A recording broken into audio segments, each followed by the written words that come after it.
केंद्र सरकार देश के सभी राज्यों को कोविड के खिलाफ चल रही राष्ट्रव्यापी जंग में खुलकर मदद कर रही है। इसी क्रम में देवभूमि हिमाचल प्रदेश में नए ऑक्सीजन प्लांट लगाने सहित सूबे के हमीरपुर संसदीय क्षेत्र में कोरोना से बचाव के लिए क्या कुछ किया जा रहा है, इन सभी विषयों पर हमारे सहयोगी ओपी यादव ने खास बातचीत की केंद्रीय वित्त राज्य मंत्री अनुराग ठाकुर के साथ।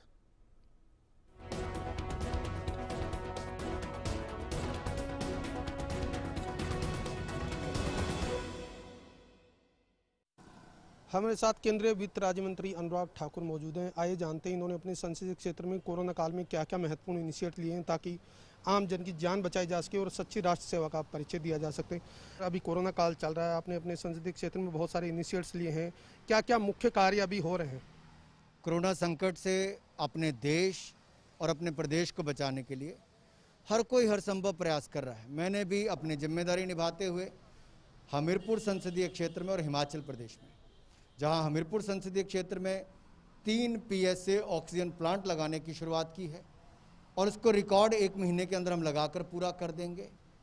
वहीं पर हमने ऑक्सीजन सिलेंडर्स देने का काम 155 के लगभग उसका किया है और इसके अलावा oxygen regulator with rotameter, oxygen mask, N95 mask, 3 ply mask, PPE kits और साथ में नेजल कैनुला से लेकर बाकी सब इस तरह के मेडिकल इक्विपमेंट्स देने का काम भी पूरे हिमाचल प्रदेश में करने जा रहे हैं, जिससे हिमाचल प्रदेश में कोरोना को हराने का काम किया जा सके।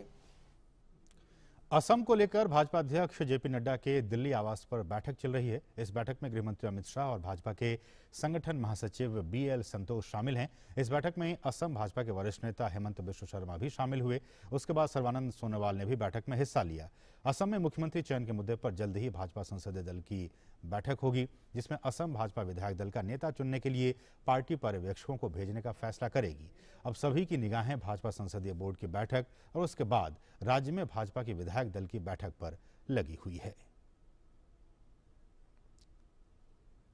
दुनिया भर में कोरोना संक्रमण के मामले 15 करोड़ 75 लाख से ज्यादा हो गए हैं। इस संक्रमण से अब तक 32 लाख 83 हजार से ज्यादा लोगों की मौत हो चुकी है। हालांकि इलाज के बाद विश्व में 13 करोड़ 47 लाख से अधिक लोग स्वस्थ भी हुए हैं। कोरोना से सबसे अधिक प्रभावित देशों में अमेरिका सबसे आगे है। अमेरिका में कोरोना संक्रमण के कुल मामलों की संख्या 3 करोड़ 34 लाख के पार जा चुकी है। ब्राजील में भी कोरोना संक्रमण के मामले 1 करोड़ 50 लाख से ज्यादा हो गए हैं। वहीं फ्रांस में कोरोना से कुल 57 लाख 47 हजार लोग संक्रमित हो चुके हैं। यूरोपीय आयोग की प्रमुख ने उस प्रस्ताव पर चर्चा के लिए इच्छा जताई है जिसमें कोविड टीके के बौद्धिक संपदा अधिकार वापस लेने की बात कही गई है। इस प्रस्ताव को अमेरिका का भी समर्थन मिल चुका है। यूरोपीय आयोग ने अमेरिका और टीका उत्पादन करने वाले अन्य बड़े देशों से कहा है कि वो भी यूरोपीय संघ की तरह टीके दूसरे देशों को निर्यात करें।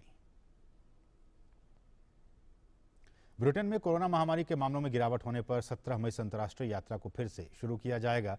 ब्रिटेन में कोरोना के नए स्ट्रेन मिलने पर अंतर्राष्ट्रीय यात्रा पर प्रतिबंध लगाए गए थे। इससे पहले ब्रिटेन के प्रधानमंत्री बोरिस जॉनसन ने अंतर्राष्ट्रीय यात्राओं को सुरक्षित तरीके से फिर से शुरू करने के लिए ग्लोबल ट्रैवल टास्क फोर्स की एक रिपोर्ट जारी की थी।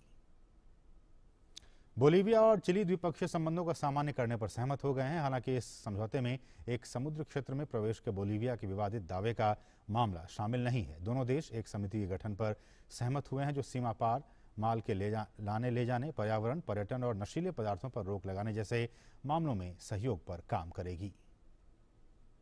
पहलवान सीमा बिस्ला टोक्यो ओलंपिक के लिए क्वालिफाई करने वाली भारत की चौथी महिला पहलवान बन गई हैं। उन्होंने विश्व ओलंपिक क्वालिफायर के 50 किलो भार वर्ग के फाइनल में जगह बनाई।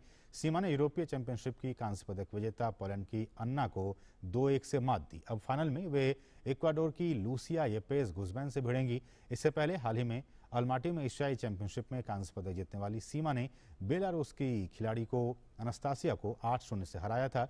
दरअसल भारत की तरफ से विनेश, अंशु मलिक और सोनम मलिक ओलंपिक के लिए पहले ही क्वालिफाई कर चुकी हैं।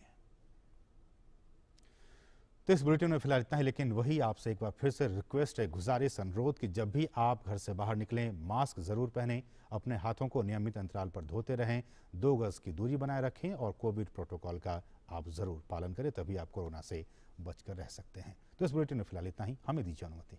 नमस्कार।